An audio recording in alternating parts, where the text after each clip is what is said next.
नमस्कार दोस्तों, सबसे पहले आप सभी को सरस्वती पूजा की ढेर सारी शुभकामनाएं, बधाइयाँ।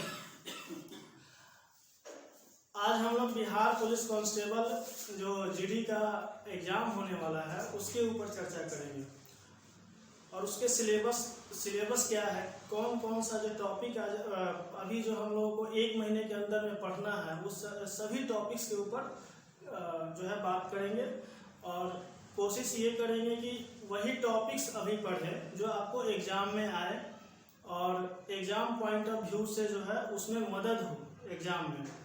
तो जैसे देखिए, सबसे पहले कि आपको बिहार पुलिस कांस्टेबल के एग्ज़ाम में 100 प्रश्न पूछे जाते हैं और 100 के 100 प्रश्न जो होते हैं वो सब इसमें आपको निगेटिव सब ऑब्जेक्टिव होते हैं और इसमें कोई निगेटिव मार्किंग नहीं होता है, इसलिए आप इसमें जो है 100 के 100 अटेम्प्ट ले सकते हैं, कोई दिक्कत नहीं है, इसमें निगेटिव नहीं होते हैं।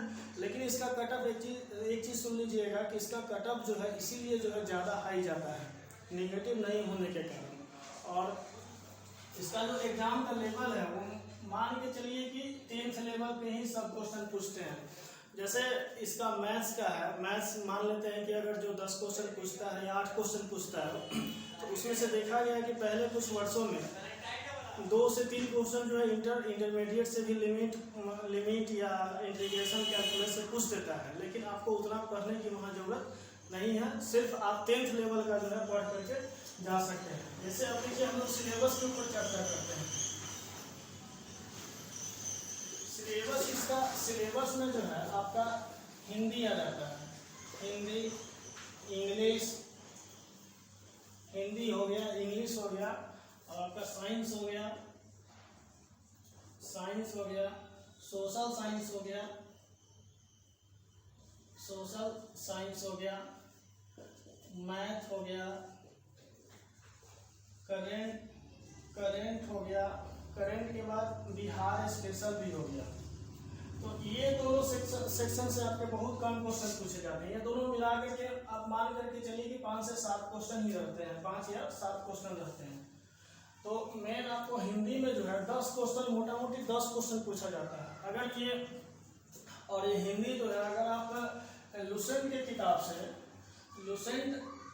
लुसेंट के बुक से अगर आप 10 दिन भी पढ़ लेते हैं तो ये हिंदी आपका कंप्लीट हो जाएगा। और आज हम इस पर ही बात करेंगे कि हिंदी में कौन कौन सा टॉपिक पढ़ना है। तो दोस्तों आप लोग अंत तक बने रहिएगा मेरे साथ इस वीडियो में। और दूसरा चीज़ कि ये वीडियो उन तक पहुंचाइए जो Bihar police exam, constable exam की जो तैयारी करने वाले स्टूडेंट हैं उनको तक पहुंचाइए ये वीडियो। चलिए आगे देखते हैं। जैसे इंग्लिश है तो इंग्लिश मुश्किल से आपको 4 क्वेश्चन ही पूछा जाता है। इसमें इंग्लिश में जो ट्रेंड चला आ रहा है 2010 के बाद जो है आपको पहले रिटन एग्जाम दिया जा रहा है ऑब्जेक्टिव, जो कि उसके पहले जो लिया जाता था एग्जाम, पहले फिजिकल लिया जाता था, लेकिन उसके बाद जो है पहले आपको रिटन एग्जाम लिया जा रहा है, फिर फिजिकल लिया जा रहा है। रिटन यहाँ पे सिर्फ आपको क्वालिफाई है और फिजिकल में आपको स्कोरिंग करना होता है। तो यहाँ पे ध्यान दीजिए कि साइंस आपको 28 से 30, पिछले एग्जाम में जो पिछला साल जो एग्जाम हुआ था उसमें देखा गया था कि साइंस जो है आपको 28 से 30 क्वेश्चन जो है पूछा जा रहा है। और सोशल साइंस में आपको क्वेश्चन का संख्या ज़्यादा रहता है। सोशल साइंस में आपको क्वेश्चन की संख्या ज़्यादा रहता है क्योंकि इसमें सब्जेक्ट जैसे हिस्ट्री हो गया, ज्योग्राफी हो गया, ज्योग्राफी हो गया, पॉलिटी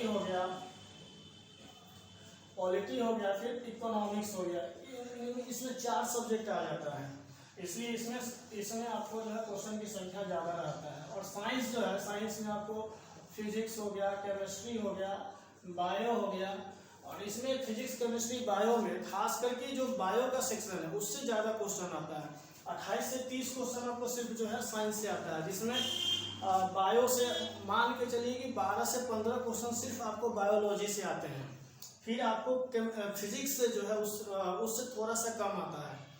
ये एग्जैक्ट कोई नहीं बता सकता कि हाँ कौन सा क्वेश्चन जो है, जैसे साइंस में अगर फिजिक्स है, केमिस्ट्री है, बायो है तो कौन से सेक्शन से कितना क्वेश्चन आएगा। लेकिन आप ये मान के चलिए जो ट्रेंड रहा है एग्जाम का 2010 के बाद और 10 के बाद जो 17 से जो एग्जाम हुआ है, और तो उसमें जो है आपको बायो का क्वेश्चन का संख्या जो है ज़्यादा रहा है।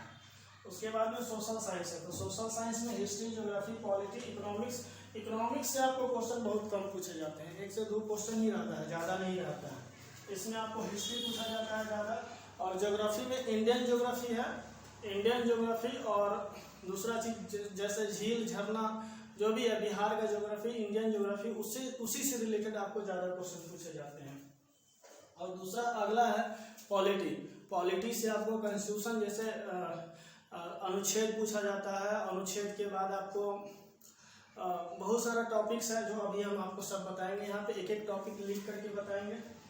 चौथा अगला जो है आपको मैथ्स, तो मैथ्स में भी 10 क्वेश्चन पूछे जाते हैं, बहुत ही इम्पोर्टेंट पार्ट है आपको इस एग्जाम का, तो इसलिए इस पर भी अभी आपको फोकस करके जाना है। और ये जो क्वेश्चन जो पूछे जाते हैं ज़्यादा हार्ड लेवल के क्वेश्चन नहीं पूछे जाते हैं, बहुत ही नॉर्मल क्वेश्चन पूछे जाते हैं, इसीलिए जो है इसका कट ऑफ ऊपर जाता है। आगे देखते हैं हम लोग, जैसे इसके एक एक टॉपिक्स के ऊपर अभी हम लोग चर्चा करेंगे।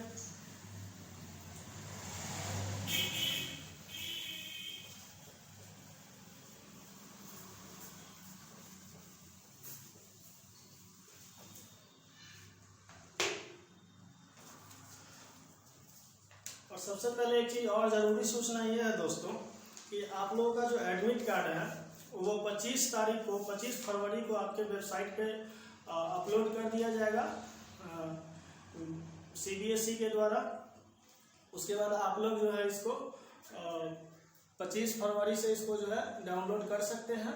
और उसके बाद जिनका एडमिट कार्ड अगर मान लेते हैं कि नहीं आता है, नहीं शो करता है वेबसाइट पे, तो वे जो है केंद्रीय चयन पार्षद जो बोर्ड है उसके ऑफिस में जा करके, उसका मार्च में एक डेट दिया हुआ है 10 तारीख और 11 तारीख, यानी कि 10 मार्च और 11 मार्च को उसके बोर्ड ऑफिस के कार्यालय में जा करके आप वहाँ से एक केवल जो आप फॉर्म जो फिल किए होंगे उसका फोटो कॉपी लेकर के जाना है, और फोटो जो पहचान पत्र है वो भी लेकर के जाइएगा, और वहाँ से आप जो है डुप्लीकेट जो एडमिट कार्ड है वो प्राप्त कर सकते हैं।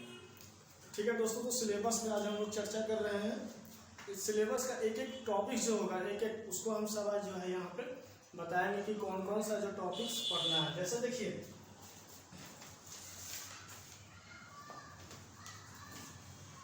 जैसे मान लेते हैं कि आपको हिंदी है, तो हिंदी में आपको क्या पढ़ना है वो बता रहे हैं। हिंदी में सबसे ज़्यादा आपको कोशिश करना है कि व्याकरण पढ़ें। हिंदी में आपको व्याकरण से ज़्यादा क्वेश्चन पूछता है, व्याकरण से, और उसके बाद में इसमें जो है साहित्य से भी क्वेश्चन पूछता है। जैसे साहित्य से ये पूछता है कि जैसे मान लेते हैं कि जो गोदान पुस्तक है, गोदान पुस्तक के लेखक कौन है, या फणीश्वर नाथ रेणु है, उनका जो कौन सा बुक है, बुक का नाम भी पूछ सकता है। ऑप्शन बेस्ड क्वेश्चन रहेगा। तो इसलिए हम लोग एक एक टॉपिक की अभी चर्चा कर रहे हैं। जैसे व्याकरण हुए हैं, तो व्याकरण में आप सबसे पहले पढ़ लीजिए वर्णमाला। वर्णमाला जो है आप इसको पढ़ लीजिए। वर्णमाला हो गया, शुद्ध अशुद्ध जो वर्ड होता है, शब्द होता है, उसको पढ़ लीजिए। जैसे मिस स्पेल्ड वर्ड जो है इसको इंग्लिश में बोलते हैं। जैसे मान लेते हैं कि आपको कोई यहाँ पे लिख दिया कि कोई भी वर्ड लिख दिया, किसी का मान लेते हैं कि ये जैसे आपको लिख दिया यहाँ पे शुद्ध, ये जो वर्ड है ये गलत लिखा हुआ है या सही लिखा हुआ है, तो इसके ऊपर जो है आपको वहाँ पे 4 ऑप्शन दिया हुआ है इसके नीचे, और उसमें से आपको चूज करना है कि ये सही है या गलत है। तो इस तरह से आपको जो है शुद्ध अशुद्ध वर्ड को जो है चुनना होता है। आगे है आपको शुद्ध अशुद्ध जो है वाक्य भी बनाने के लिए वहाँ पे जो है रहता है। जैसे मान लेते हैं कि राम जो है खाते हैं, तो अब इसमें चुनना है कि राम जो है आम खाता है, तो ये सेंटेंस शुद्ध होगा, या राम आम खाते हैं ये सेंटेंस शुद्ध होगा। ये ऑप्शन रहेगा 4, उसमें से आपको चूज करना है। तो आपको शुद्ध अशुद्ध वाक्य भी रहेगा, इसमें से आपको चुन लेना। और हिंदी जो भी पढ़ना है, हिंदी अगर आप जो 10th क्लास में 9th-10th क्लास में जो आपके पास व्याकरण का जो बुक होगा पहले से, तो उसको भी आप पढ़ करके जा सकते हैं। अगर पहले से पढ़े होंगे तो हिंदी बहुत जो है, अगर आप 5 दिन भी बढ़िया से पढ़ लेते हैं सब टॉपिक्स को, तो इससे ज़्यादा आपको टाइम नहीं लगेगा, 5 दिन में पूरा हिंदी कवर हो जाएगा। उसके बाद में है आपको संधि विच्छेद हो गया, संधि विच्छेद पढ़ लीजिएगा। संधि विच्छेद हो गया, फिर समास हो गया, समास के बाद उपसर्ग हो गया, उपसर्ग हो गया, प्रत्यय हो गया, प्रत्यय हो गया। उसके बाद अलंकार हो गया, अलंकार हो गया, मुहावरा हो गया, मुहावरा हो गया। उसके बाद लोकोक्ति हो गया, लोकोक्ति हो गया। ये हिंदी में आपको इतना ही टॉपिक पढ़ना है, इससे ज़्यादा पढ़ने की जरूरत नहीं है। इस सब चीज़ को जो है आप चाहिएगा तो 1-1 घंटा में सब चीज़ को अच्छा से आप पढ़ सकते हैं। मुश्किल से 5 दिन से 6 दिन का ये है। आप खुद से जो है व्याकरण का किताब उठाइएगा, वहाँ से सब कुछ जो है एक बार इसको अच्छा से पढ़ लीजिएगा, फिर प्रैक्टिस कीजिएगा, सब ठीक हो जाएगा। और दूसरा चीज़ है कि ये अगर आपके पास बुक नहीं होगा, अगर मार्केट से अगर बुक खरीदना पड़े तो आप सीधा जो है लुसेंट का बुक ले लीजिएगा। लुसेंट का सबसे अच्छा बुक आता है हिंदी। और अब चलिए देखते हैं आगे इंग्लिश। तो देखिए दोस्तों, इंग्लिश जो है यहाँ पे मात्र आपको 4 क्वेश्चन पूछते हैं, 3 से 4। तो अगर आप लोग हिंदी ना भी पढ़ें, इंग्लिश अगर आप ना भी पढ़े तो कोई दिक्कत नहीं है, क्योंकि 100 क्वेश्चन में अगर 3 क्वेश्चन अगर केवल इंग्लिश से 3 से 4 क्वेश्चन पूछा जाएगा। और इंग्लिश का जो सिलेबस है इसमें मान लेते हैं कि इंग्लिश ग्रामर है, इंग्लिश ग्रामर में आपको एंटो साइनो पढ़ना है, एंटो साइनो पढ़ना है। एंटो साइनो के बाद आपका ट्रांसलेशन भी पूछता है इसमें, ट्रांसलेशन भी जो है आप जो 9th-10th तक पढ़े वो भी ट्रांसलेशन यहाँ पे जो है पूछता है। आपको वॉइस भी पूछता है, नरेशन भी पूछता है,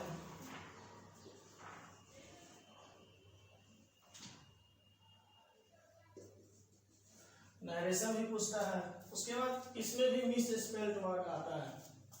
तो आपको इंग्लिश ज़्यादा पढ़ने की जरूरत नहीं है। मोटा मोटी अगर आप जो पहले से पढ़े हुए ठीक है, अगर थोड़ा सा भी पढ़ते हैं, जो भी आपके जो बुक में होगा, जो ग्रामर का बुक है, अगर 1-2 बार भी अगर देख लेते हैं तो वहाँ पे आप इसको लगा सकते हैं। तीसरा चीज़ आइए, अब आपको जो है ले चलते हैं मैथ। जो है आपको क्या क्या चीज़ पढ़ना है मैथ में। दोस्तों मैथ में आपको 10 क्वेश्चन पूछता है, मैथ में आपको 10 क्वेश्चन पूछता है, लेकिन इसी 10 क्वेश्चन के लिए पूरा सिलेबस जो है पढ़ना होता है। तो इसमें हम लोग ये कोशिश करेंगे कि उस सेक्शन को चुने कि जिससे कि आपका स्कोरिंग जो है जल्दी, अभी 1 महीना में आप लोग जितना कर सकते हैं उतना ही करना है, ज़्यादा करने की भी जरूरत नहीं है। जैसे मान लेते हैं कि अगर मैथ्स में आप क्या कर सकते हैं, अभी एवरेज कर सकते हैं। एवरेज से आपको क्वेश्चन रहता है। एवरेज के बाद आपका जो हो गया CISI कर लीजिए, CISI कर लीजिए। CISI के बाद आपको वर्क एंड टाइम कर लीजिए, वर्क एंड टाइम कर लीजिए। वर्क एंड टाइम के बाद जो है परसेंटेज कर लीजिए, परसेंटेज कर लीजिए। परसेंटेज के बाद एक पढ़े होंगे नल और टंकी, नल टंकी जो है पढ़े होंगे वो कर लीजिए। नल टंकी के बाद ट्रेन, ट्रेन भी आप कर सकते हैं, जिससे एक क्वेश्चन आता ही आता है ट्रेन।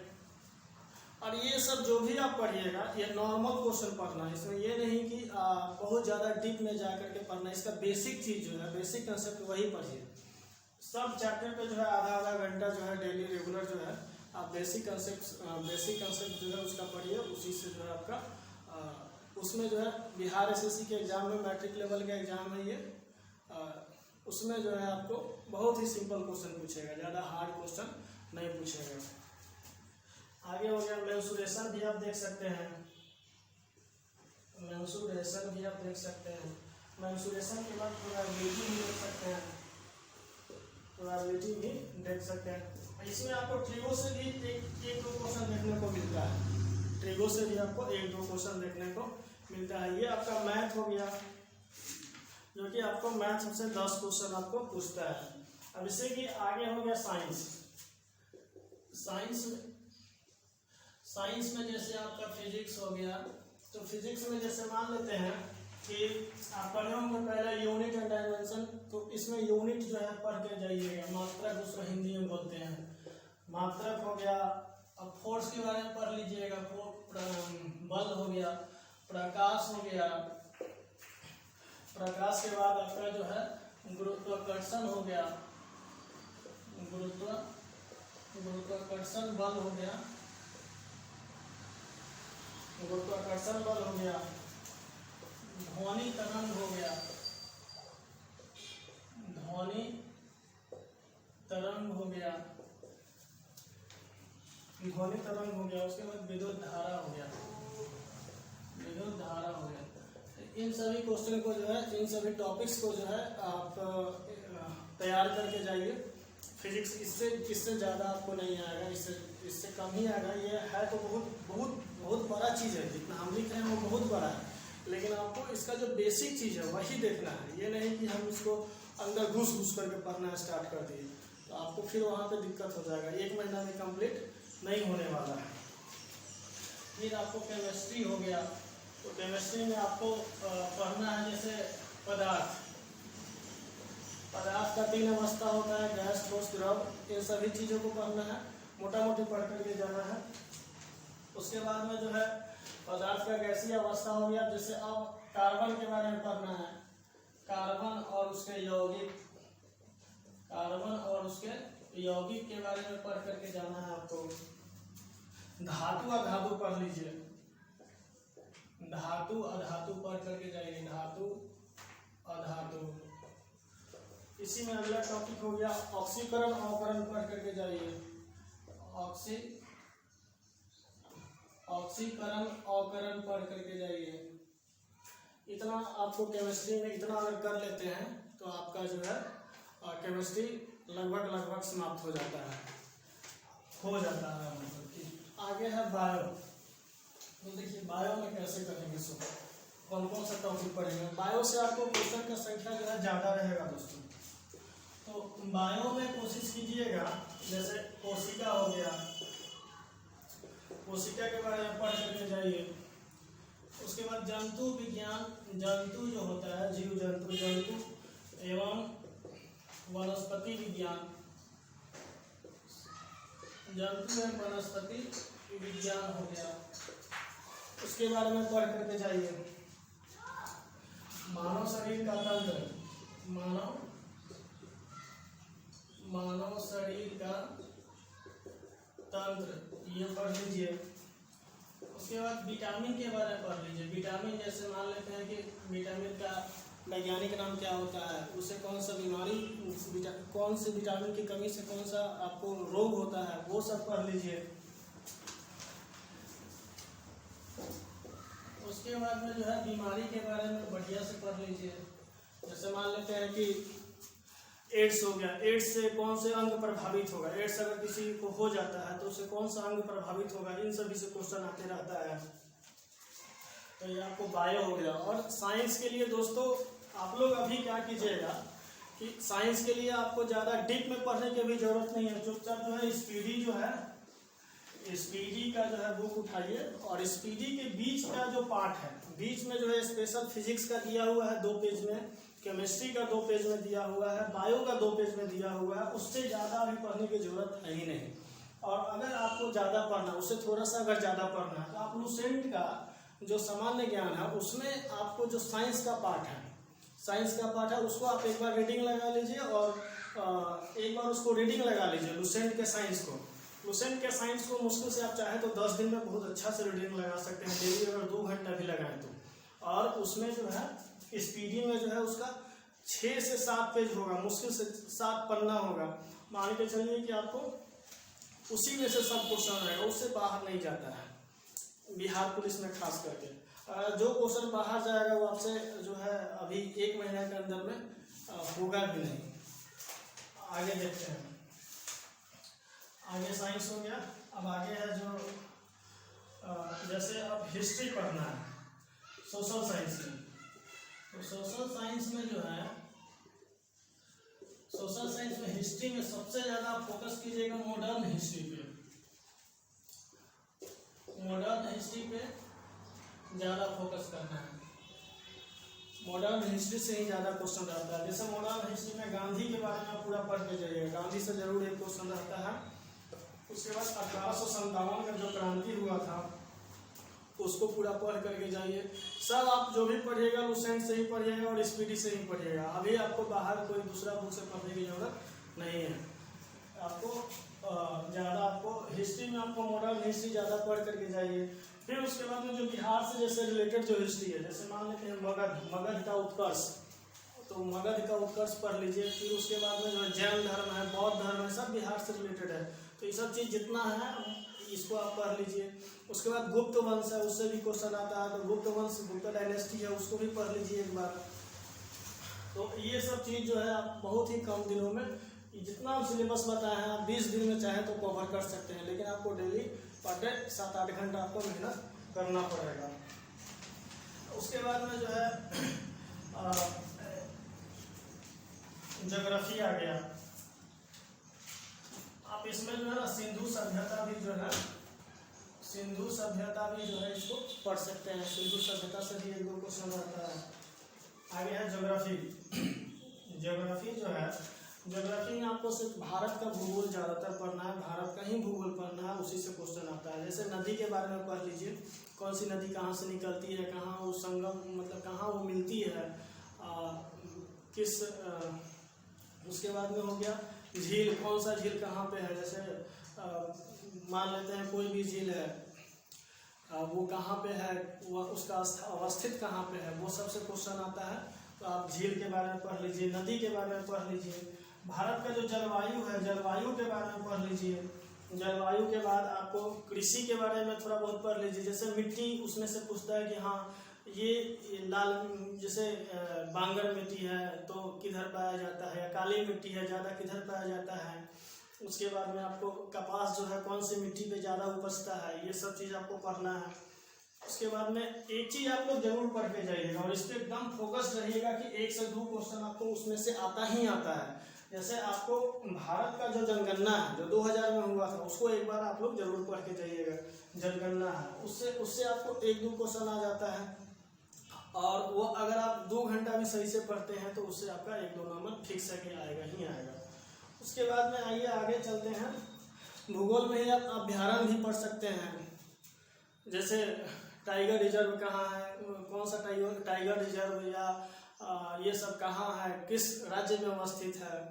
जैसे पेंच हो गया, कहाँ अवस्थित है। चिड़ियाघर, जैसे कोई चिड़ियाघर कहाँ है, जूलॉजिकल गार्डन कहाँ है, ये सब पढ़ लीजिएगा। जितना अभ्यारण्य है उसको बारे में एक बार जो है पढ़ लीजिएगा। ये ज्योग्राफी का है। आगे है पॉलिटी।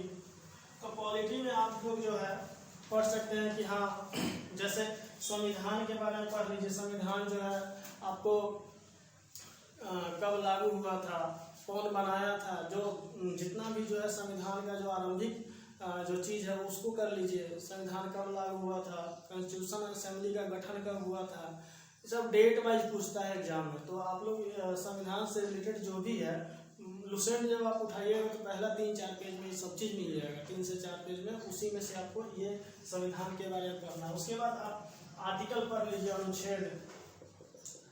आर्टिकल जो पढ़ते हैं तो आर्टिकल अनुच्छेद से आपको 1 से 2 क्वेश्चन आता ही आता है। जैसे मान लेते हैं कि फ्रीडम ऑफ एक्सप्रेशन, बोलने की स्वतंत्रता किस आर्टिकल में दिया गया है, या समानता का जो अधिकार है वो किस आर्टिकल में है, किस अनुच्छेद के अंतर्गत है। तो ये सब क्वेश्चन जो है आपको आता है। इसमें से एक क्वेश्चन जरूर आता है कॉन्स्टिट्यूशन से, जो आर्टिकल से। तो आप इस आर्टिकल जो है, जितना भी आर्टिकल है वो जो भी आपको लगे कि हाँ ये मेन आर्टिकल है, उसको आप पढ़ करके जाइए। मुश्किल से आपको 25 से 30 ही आर्टिकल ऐसा है जो कि आपको वो हमेशा एग्जाम में पूछते रहता है। इसके लिए फिर आगे हम वीडियो में बात करेंगे कौन कौन सा जो है आपको आर्टिकल के बारे में पढ़ना है। आगे जो है देखिए पंचायती राज के बारे में पढ़ लीजिए कि पंचायती राज किस भाग में आता है। अनुसूची पढ़ लीजिए, उसका संविधान का जो अनुसूची है वो पढ़ लीजिए। उसके बाद में जो है आपका भाग हो गया, अनुसूची हो गया, पंचायती राज हो गया। आपातकाल जो लगता है, राष्ट्रपति शासन या आपातकाल जो लगता है, इमरजेंसी जो लगा है, वो सब के बारे में पढ़ लीजिए। कितना आर्टिकल में है या उससे रिलेटेड जो भी है वो पढ़ लीजिए, क्योंकि बहुत ही इम्पोर्टेंट है।